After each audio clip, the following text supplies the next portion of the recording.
From the birth of the South of the first mammals and primates, all the years of human evolution crafted and made humans what they are today. But sometimes you just want to go back, like way the fuck back. Go back! I want to be monkey!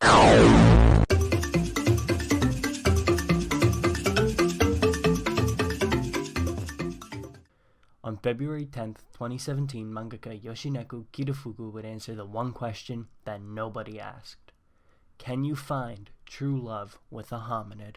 Primitive Boyfriend is an oddball of manga, the likes of which I've never personally read or have seen before.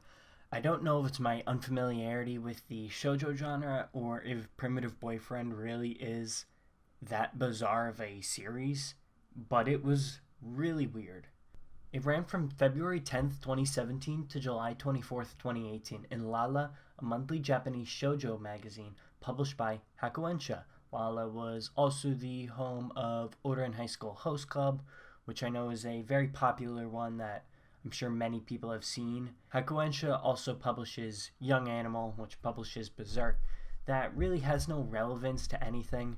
I just think it was funny that maybe at one point in time these two series were on the same desk together because they are very different.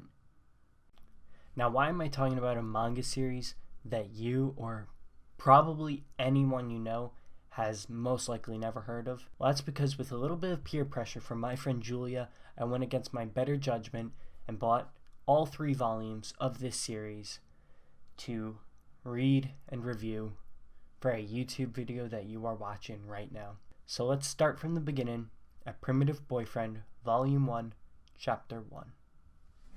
Chapter 1 opens with our main protagonist, Mido Kamigomi. She works on her parents' farm and she's just pretty average. But you also can't forget to mention that all the boys in school completely swoon over her. Mido, of course, rejects them all because what she needs is a bigger, stronger type of man, but they just don't exist anymore. However, suddenly the god of agriculture appears before her and sends her to go find her soulmate in Ethiopia 2.5 million years ago. But her soulmate's not a human. Instead, it's a primate, specifically an Australopithecus gari. As Mido falls into this strange new world, she's quickly saved by the big ape, and as they look off into the distance, she names him Gari. As an opening chapter, I think it serves its purpose fine. I found it pretty enjoyable. Mido as a character, kind of bland. I loved Gari because he's a big primate and he does primate things.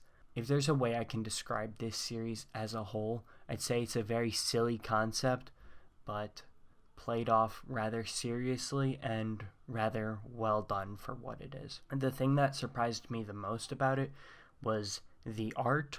While it's not anything mind-blowing, it seems like a lot of the standard shoujo style art that I've seen. When we get to Ethiopia and in other chapters when we go to other places, the art takes a major step up, and I find the jungle visuals, animals, they were all done very well and definitely a lot better than I expected. From here on out, as we cover the rest of the chapters, we are going to start to speed up a little bit just because I want to avoid spoilers, because if this is a series that interests you, I do recommend you go out and read it. So I'm going to try not to spoil anything big in the rest of this video, although there isn't much big things to spoil.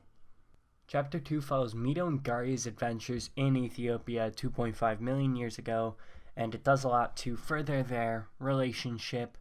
Like there's a moment where he gets her food, saves her from a tiger, and all sorts of stuff.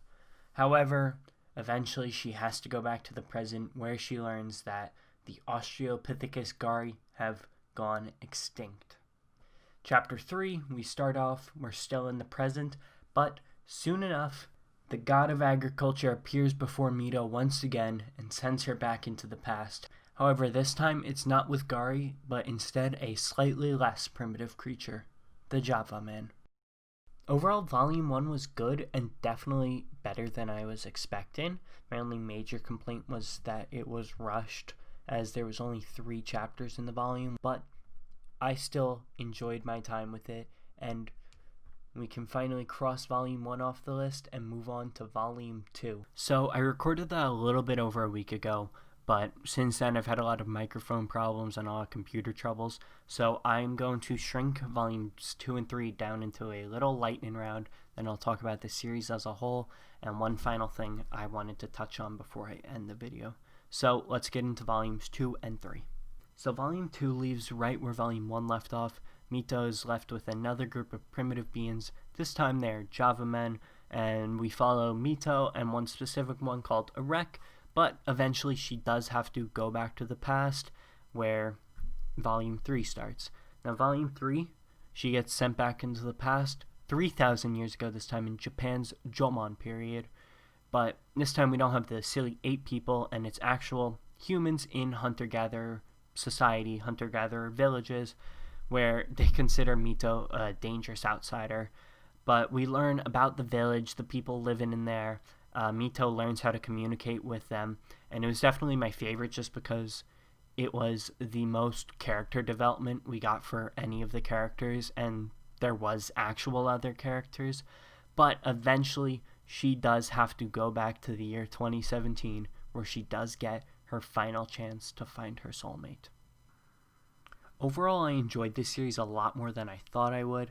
I don't know how it compares to other shoujo because I've never read shoujo before, but for what it is, I really did enjoy the art. I enjoyed all the characters, most namely Gari, Erek, and Irisu. They were good. Mito was a pretty good protagonist, although kind of bland. But I did enjoy it, and I do recommend, if shoujo is your style, maybe check this out.